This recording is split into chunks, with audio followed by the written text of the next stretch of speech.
সম্মানিত তৌহিদি জনতা, নাটকীয়তার এক রাত।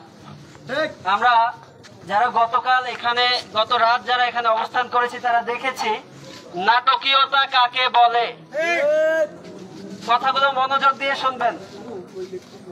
গতকাল বিকাল 3টায় পোস্ট করা হয় যে আইডি থেকে আমার রাসূল আকরাম সাল্লাল্লাহু আলাইহি ওয়াসাল্লামের ব্যাপারে কটূক্তি, অপমানমূলক কটূক্তি। সেই কটূক্তি করার পরে 1 ঘন্টার ভিতরে উচিত ছিল এই থানার ওসি মহোদয়, সেকেন্ড অফিসার, তারা 1 ঘন্টার ভিতরে ওই আসামিকে গ্রেফতার করা তাদের দায়িত্ব ছিল। আমরা সেটা দেখতে পাইনি। আমরা কি দেখলাম? আসামি এখানে মহড়া নিয়ে, হন্ডা মহড়া নিয়ে এই থানায় প্রবেশ করে এবং ওসি স্যারের সাথে সাক্ষাৎ করে জিডি করে যে এই আইডি আমার না।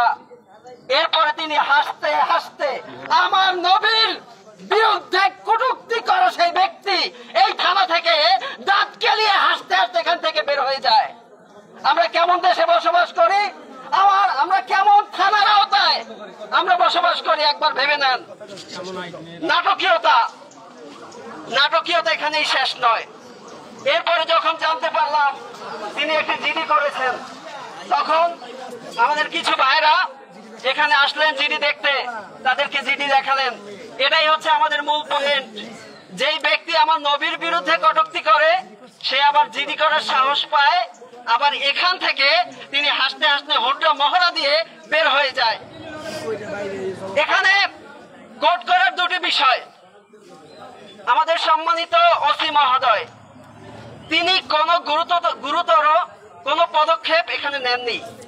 তিনি গা সারা কিছু বক্তব্য দিয়ে এখান থেকে চলে গেছেন, মানলাম। এরপরে সেকেন্ড অফিসার তিনিও গা সারা দিয়ে কোন রকমের